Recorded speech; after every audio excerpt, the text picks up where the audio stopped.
అని చెప్పి నా పాటలను కూనీ చేస్తారు. సరేలే పిల్లలు కదా, ఇప్పుడు కాకపోతే ఎప్పుడు ఎంజాయ్ చేస్తారు, కాసేపట్లో పూజ స్టార్ట్ చేస్తారని వెయిట్ చేస్తా ఉంటే ఆ ₹5 వ్రతకల్పన బుక్ చూస్తే నాకు ఎక్కడ లేని కోపం వస్తుంది. ఏరా నాకు అర్థం కాదు, ఎన్ని సంవత్సరాల నుంచి నా పూజలు చేస్తున్నారు, ఒక్కడికి నా కథ గుర్తుండదేట్రా యాదవ్ వల్లారా.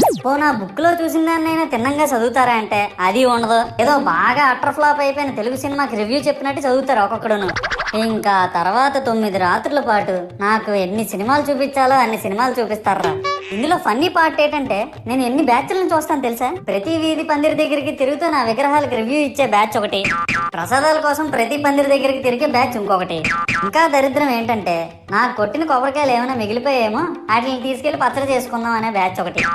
ఇవన్నీ చూస్తూ 9 రాత్రులు గడిపాక సరేలే సాయంత్రం అనిపిస్తారులే అని కాలు మీద కాలు వేసుకొని కూర్చుంటే అప్పుడు మొదలవుతాదిరా నా నిమజ్జనం వ్యాన్ ముందు 90 వేసి నాగిని డాన్స్ చేస్తారు.